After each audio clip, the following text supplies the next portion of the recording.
The sharp report of a gunshot split the silence of Willow Creek as Lillian Vance stood motionless before the shattered remains of her life. The year was 1875, and the Montana Territory wilderness stretched before her like an unwritten page, much like her future now. Her husband of 3 years, Thomas Hartwell, had packed his bags that morning after emptying their modest savings account at the Territorial Bank. He'd taken everything, including the good family name she'd brought to their marriage, the Vance name that had meant something in these parts, before he'd dragged it through the mud with gambling debts and broken promises. Lillian brushed dust from her calico dress, raised her chin, and fought back the tears that threatened to spill from her hazel eyes.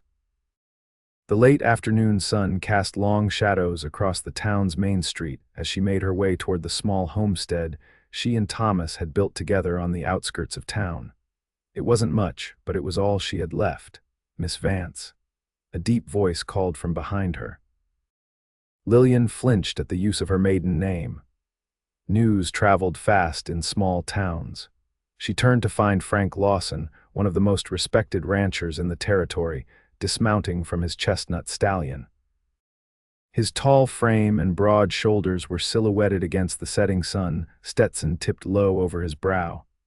"Mr. Lawson," she acknowledged with a stiff nod. "Heard about what happened," he said, his voice gentle despite his imposing presence. "Folks are talking." "Thought you might need a friend right about now." Lillian's jaw tightened. "What I need is to be left alone with what little dignity I have remaining." Frank's blue eyes held nothing but kindness. "Fair enough. Just know that not everyone in this town thinks like your husband did. The Vance name still means something to decent folk around here." "Does it?" Lillian asked bitterly. "Because from where I'm standing, it seems that name has been stripped from me along with everything else." "A name is just letters strung together, Miss Vance," Frank said, leading his horse alongside her as she walked. "It's what a person does that gives those letters meaning." Lillian couldn't help but notice the way the townspeople watched them from porches and storefronts. Frank Lawson was 30 years old, unmarried, and the owner of the Double L Ranch that employed half the men in the county. His attention to a newly abandoned woman was bound to set tongues wagging. "You're causing a scene, Mr. Lawson," she said quietly. "Let them talk," he replied with a casual shrug. "Been the subject of gossip since I came to these parts 5 years ago. Doesn't bother me none." "Well, it bothers me," Lillian snapped, then immediately regretted her tone. "I apologize. Today has been difficult." Frank nodded. "No need for apologies. Just wanted to make sure you know you're not alone. If you need work, I could use help at the main house. My housekeeper, Mrs. Donnelly, is getting on in years and mentioned needing an assistant." Lillian stopped walking. "I don't need charity, Mr. Lawson." "And I'm not offering any," he countered. "I'm offering fair pay for honest work. Think on it." He tipped his hat and mounted his horse in one fluid motion. "Good evening, Miss Vance." As he rode away, Lillian felt a curious mixture of gratitude and resentment. She was 23 years old, alone, and facing an uncertain future in a place where a woman without family or husband had few respectable options.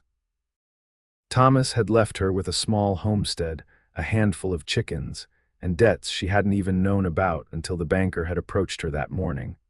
The walk to her homestead took 20 minutes, each step heavier than the last. The small cabin came into view as she crested the final hill. It looked smaller somehow, more fragile without Thomas's presence. The thought sent an unexpected wave of anger through her.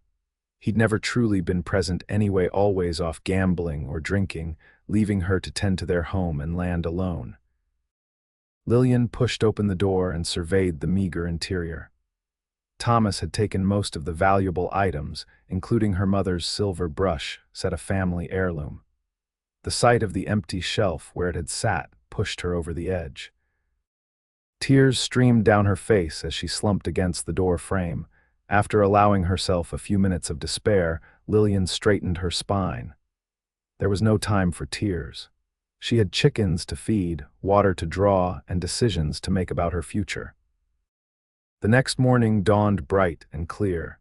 Lillian had spent a restless night weighing her options. By sunrise, she'd made her decision.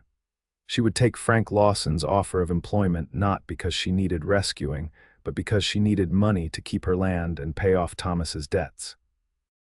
The Double L Ranch was the largest in the county, sprawling across thousands of acres of prime grazing land. The main house stood proudly on a gentle rise, a two-story wooden structure with a wide porch wrapping around three sides. Lillian approached on foot, having sold there her horse the previous evening to pay the most pressing of Thomas's debts. Mrs. Donnelly, a plump woman with iron-gray hair and kind eyes, welcomed Lillian with surprising warmth. "Been needing help for ages," she said, leading Lillian into the kitchen. "Mr. Lawson's a good employer. Pays fair, treats his people with respect, not like some I could name." She gave Lillian a knowing look that suggested she knew exactly what Thomas Hartwell had been like. "I appreciate the opportunity," Lillian said carefully. "But I want to be clear I'm here to work, nothing more." Mrs. Donnelly's eyebrows rose slightly. "Nobody suggested otherwise, girl, though I will say there are worse fates than catching the eye of a man like Frank Lawson." Lillian felt her cheeks warm. "That's not why I'm here." "Of course not," Mrs. Donnelly said with a small smile. "Now, let me show you what needs doing."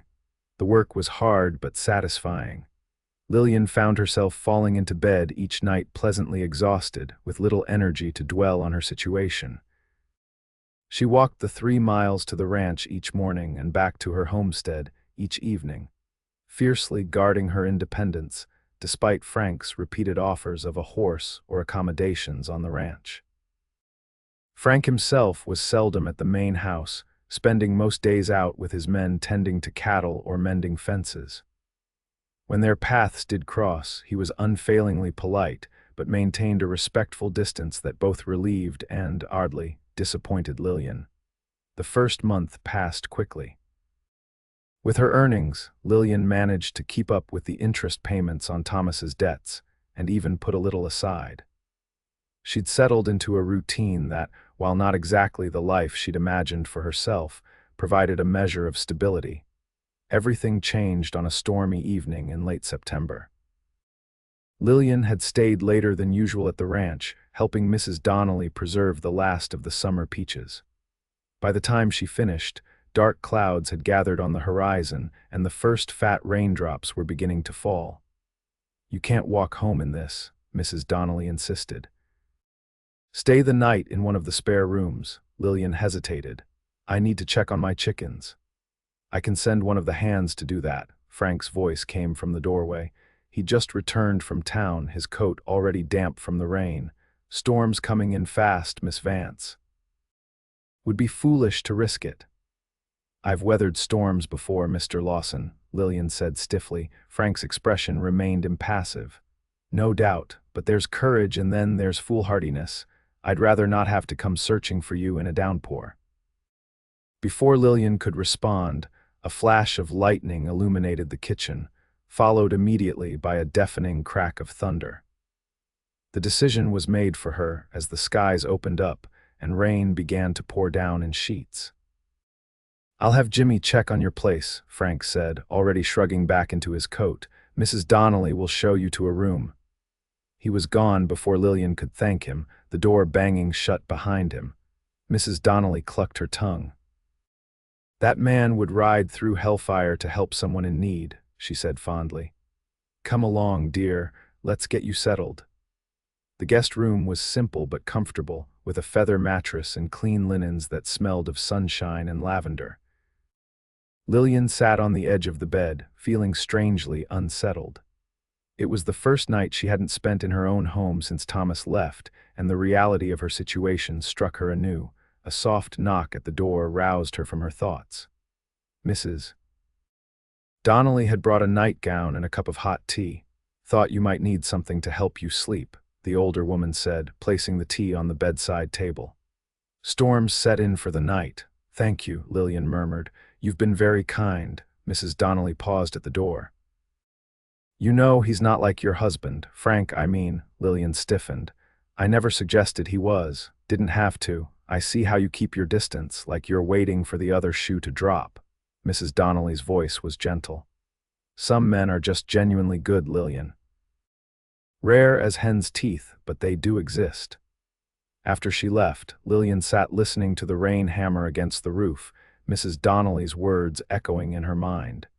She'd known Thomas since childhood, had believed in him despite her parents' misgivings. His betrayal had left her not just financially bereft but emotionally bankrupt, unable to trust her own judgment. Frank Lawson was an enigma, reserved yet kind, powerful yet gentle. The respect his ranch hands showed him seemed born of admiration rather than fear. And the way he looked at her sometimes, when he thought she wouldn't notice, it stirred something in her that she'd thought Thomas had killed for good. Morning brought clear skies and awkward politeness at the breakfast table. Frank avoided meeting her eyes directly, focusing instead on his coffee and the ranch ledger open beside his plate. "Jimmy says your chickens are fine," he said after several minutes of silence. "Coop stayed dry. Thank you for sending him," Lillian replied, equally formal. "I should get back this morning," Frank nodded. "Take one of the horses, no sense walking all that way." "I'll return it this afternoon," Lillian promised. "No hurry, keep it as long as you need." He finally looked up, his blue eyes serious. "In fact, you should keep it permanently. Consider it part of your wages." Lillian's fork clattered against her plate. "That's far too generous. It's practical," Frank countered. "Can't have my housekeeper arriving exhausted from walking 3 miles before the day's work even begins." Before Lillian could argue further, one of the ranch hands burst through the door, his face pale beneath his tan. "Boss, trouble at the north pasture. Rustlers hit during the storm. They've got a dozen head and they're heading for the pass." Frank was on his feet instantly, all business. "Get the men, we ride in 5 minutes." He glanced at Lillian. "Excuse me, Miss Vance, duty calls." For 3 days, there was no word from Frank or his men. Lillian continued her duties at the ranch, trying to ignore the growing knot of worry in her stomach. The third evening, as she was preparing to leave, the sound of approaching horses drew her to the front porch. Frank led the group, his men looking tired but triumphant as they drove the recovered cattle toward the home pasture. Lillian's relief at seeing them return safely was quickly replaced by concern as she noticed Frank slumped slightly in his saddle, his shirt darkened with what could only be blood. "Mr. Lawson," she called, hurrying down the steps. Frank dismounted with a visible wince. "Just a scratch, Miss Vance, nothing to fuss over." "He took a bullet meant for young Riley," one of the older hands explained, helping Frank toward the house. "Rustler's aim was true, but the boss moved faster. It grazed my side," Frank insisted, though his pallor suggested otherwise. "Bled some, but it's already closing up." Mrs. Donnelly appeared at Lillian's side, her expression grim. "Get him to his room," she ordered the men. "Lillian, fetch my medicinal kit from the kitchen pantry, the red box on the top shelf."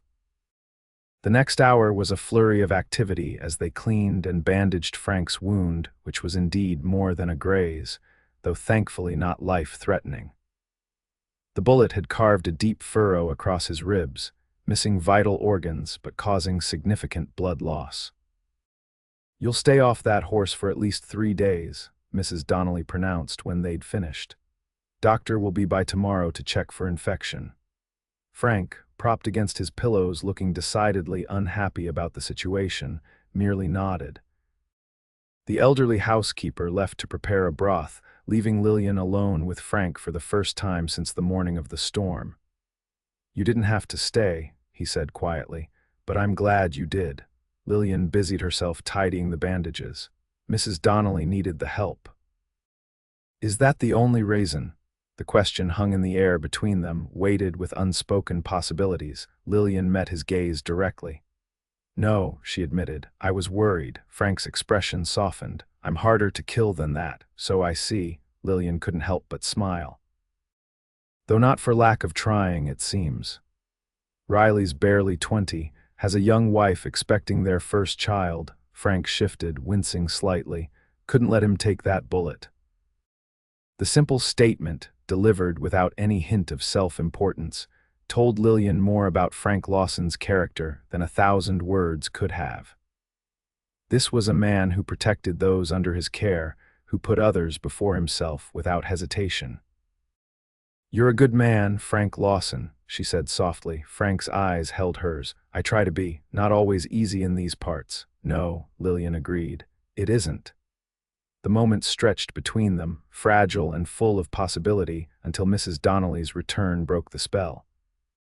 Lillian excused herself, claiming the need to check on her homestead before dark, though in truth she needed space to think. The borrowed her horse now, apparently carried her swiftly home. As she tended to her chickens and swept her small cabin, Lillian's thoughts remained at the Double L Ranch with its wounded owner. The fear she'd felt seeing Frank's blood-stained shirt had been visceral, immediate. It had nothing to do with concern for her employer and everything to do with the man himself. Over the next week, as Frank recovered, something shifted between them. Their conversations grew longer, more personal. Lillian found herself lingering at the ranch after her duties were complete, often sharing evening meals with Frank on the wide porch as the summer heat gave way to autumn's cooler embrace. She learned about his childhood in Pennsylvania, his decision to head west after the war, and his dreams for the Double L Ranch. In turn, she told him about growing up as the daughter of a respected judge, her love of books, and her ill-fated marriage to Thomas. "I should have listened to my father," she confessed one evening. "He saw through Thomas from the beginning." "We all want to believe the best of those we care for," Frank said gently. "It's not a failing to have a trusting heart, isn't it? Look where it got me." "It got you here," Frank pointed out. "Would that be so terrible a destination?" The question hung in the air, loaded with meaning. Before Lillian could formulate a response, a rider appeared on the road leading to the ranch. As he drew closer, Lillian felt the blood drain from her face. It was Thomas. Her former husband, looked much as he had 3 months ago, perhaps a bit thinner, his clothes more worn. He reined in before the porch, his gaze flicking between Lillian and Frank with cold calculation. "Well, well," he drawled. "Didn't take you long to find a replacement, did it, Lily?" Frank rose slowly, his recent injury still evident in the stiffness of his movements. "Mr. Hartwell, you're trespassing on private property." "I've come for my wife," Thomas said, ignoring Frank entirely. "Time to come home, Lily." Lillian found her voice. "I am home, Thomas. You left, remember, took everything we had and disappeared. Had a run of bad luck," Thomas admitted with a shrug. "But things are looking up now. Got a stake in a silver claim over in Nevada. Going to be rich, Lily, rich as Croesus." "Congratulations," Lillian said coldly. "I wish you well with it." Thomas's affable expression hardened. "Don't be difficult, you're still my wife, you'll come with me." "The lady has made her wishes clear," Frank said, his voice deceptively calm. "I suggest you respect them and leave." Thomas's hand moved to his hip where a revolver was holstered. "This doesn't concern you, Lawson." "Miss Vance's welfare concerns me very much," Frank replied, emphasizing her maiden name. "It's Hartwell," Thomas snarled. "Lillian Hartwell, my wife." "You took my name and left me with nothing," Lillian said, rising to stand beside Frank. "You have no right to claim me now." Thomas's face flushed with anger. "I have every right. The law says abandonment is grounds for divorce," Frank interrupted. "Judge Pullman would be happy to hear Miss Vance's case, I'm sure, especially given how you left her to shoulder your debts." Thomas's eyes narrowed. "What debts?" "The money you borrowed from the bank using her family name as collateral," Frank said. "The gambling markers you left at every saloon from here to Billings. Those debts, Hartwell." Lillian stared at Frank in surprise. She hadn't told him about the debts she'd been struggling to pay off. "Word gets around," Frank explained quietly to her before turning back to Thomas. "Miss Vance has been working to preserve what little you left her. She's earned the respect of everyone in this community, something you never managed." Thomas's hand tightened on his gun. "I'm not leaving without my wife." "She's not yours to take," Frank said, his voice hard as iron now. "She never was. A woman isn't property, Hartwell, though men like you never seem to understand that. For a tense moment, Lillian thought Thomas might draw his weapon. Instead, he spat on the ground and fixed her with a venomous glare. You'll regret this, Lily. When I strike it rich, you'll be sorry you chose this, rancher over me.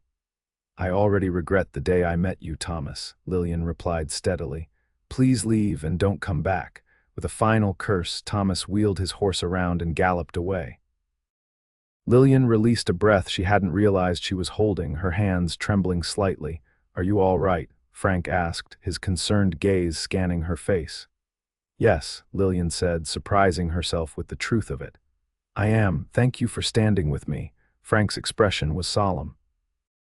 Always will if you'll let me. The simple declaration hung in the air between them, weighted with promise. Lillian found herself unable to look away from the sincerity in his blue eyes. How did you know about the debts? She asked. Paid them off last month, Frank admitted. All of them. Lillian gasped. You had no right. I was managing, barely, Frank interrupted gently. Working yourself to exhaustion for $3 a week when the interest alone was $5. It would have taken years, Lillian. Why would you do that? She demanded. What did you expect in return? Frank looked genuinely hurt by the question. Nothing. I did it because I couldn't bear to see you struggle under a burden that wasn't yours to carry. I don't need rescuing, Frank. No, you don't, he agreed readily. You're the strongest person I know. But even the strongest need help sometimes. Lillian turned away, conflicted emotions warring within her. Part of her was grateful, another part offended by what felt like charity, and a third part, the part that made her heart race when Frank was near, was touched by his concern. I'll repay you, she said finally. Every cent, if that's what you want, Frank said. Though I'd rather you considered it a gift, no strings attached. Lillian turned back to him. There are always strings, Frank, even when we don't see them at first. Frank stepped closer, his expression earnest. Not with me, never with me. I'm not Thomas, Lillian. I don't see you as something to possess or use. I see you as... He paused, searching for words. As someone I want to build a life alongside, not someone whose life I want to control. The distinction struck Lillian deeply. Thomas had always wanted to mold her into his idea of a proper wife, docile, unquestioning, ornamental. Frank seemed to value her exactly as she was. I need time, she whispered. Time to be sure of my own mind. Frank nodded, respect clear in his gaze. Take all the time you need. I'll be here. The encounter with Thomas marked a turning point. Though Lillian continued to work at the ranch, her relationship with Frank took on a new dimension. They began riding together on Sundays, exploring the beautiful wilderness surrounding the Double L. Frank showed her his favorite spots, a hidden waterfall, a meadow bursting with wildflowers, a ridge that offered views clear to the distant mountains. October brought the first hints of winter, painting the landscape in golds and reds. Lillian found herself looking forward to each day at the ranch, each conversation with Frank. The wounds Thomas had left were healing, replaced by something new and hopeful. One crisp afternoon, as they picnicked beside a small stream, Frank broached a subject they'd been circling for weeks. I've been thinking about your homestead, he said casually, too casually. It's a lot to maintain alone, especially with winter coming. Lillian tensed slightly. I manage, I know you do, Frank said quickly. That's not what I meant, I just... He sighed, running a hand through his hair in a rare gesture of uncertainty. I've drawn up papers, transferring ownership of 40 acres on the southern border of the Double L to your name. It includes that stand of cottonwoods and the small meadow you said reminded you of your childhood home. Lillian stared at him, speechless. It's good land, Frank continued. Better than your current plot. I thought you might consider building there. Or, he hesitated. Or making your home at the main house with me. Frank, Lillian began, unsure how to respond. I'm not asking for an answer now, he said quickly.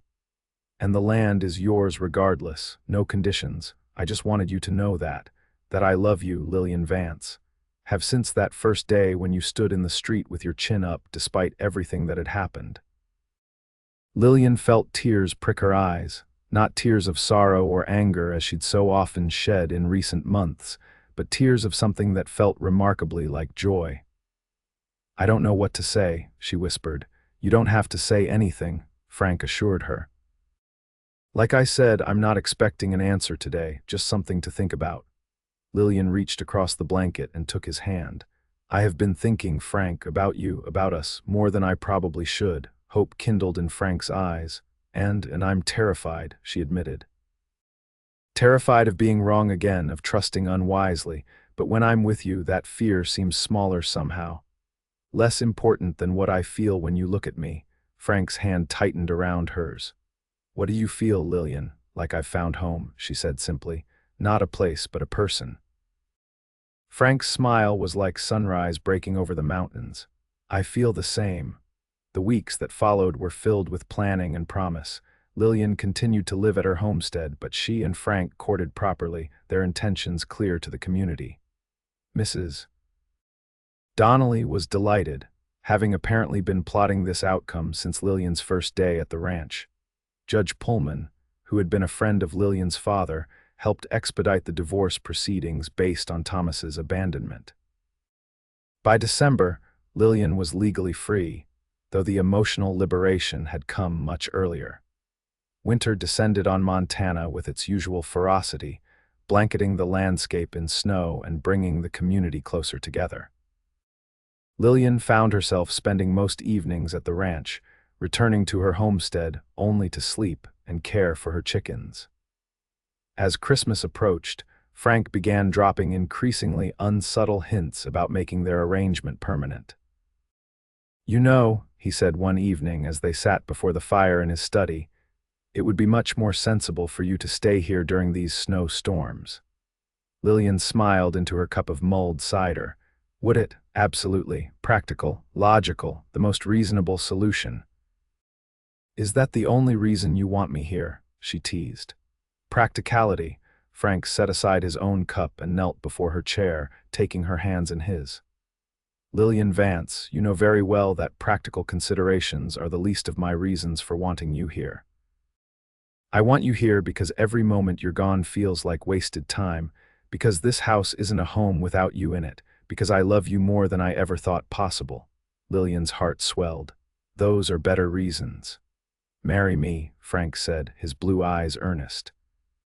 "Not because it's practical or sensible or logical, but because we belong together. Because I want to give you my name and everything else I have to offer, for as long as we both shall live." Lillian thought of that day 3 months ago when Thomas had returned, demanding she accompany him. She remembered Frank's steady presence beside her, his unwavering support without any attempt to control or decide for her. "Her husband took her name and left," Frank continued softly. "The cowboy said, 'Then I'll give you mine forever.'" His lips curved in a gentle smile. "That's what I'm offering, Lillian, not just my name, but my heart, my life, my everything, forever." Tears spilled onto Lillian's cheeks as she cupped his face in her hands. "Yes," she whispered. "Yes, I will marry you, Frank Lawson." They were married on Christmas Eve in the town church, snow falling gently outside as they exchanged vows before friends and neighbors. Lillian wore a gown of ivory silk that Mrs. Donnelly had secretly ordered from Denver, and Frank looked resplendent in a new black suit. As they rode back to the ranch, their home, in a sleigh bedecked with evergreen boughs and red ribbons, Frank wrapped a warm blanket around Lillian's shoulders and pressed a kiss to her temple. "Happy, Mrs. Lawson?" he asked, the name still new and wonderful on his tongue. Lillian leaned into his embrace, watching as the Double L Ranch came into view, windows glowing with welcoming light against the gathering dusk. "Happier than I ever imagined possible," she replied truthfully. "You gave me more than just your name, Frank. You gave me back myself." Frank's arms tightened around her.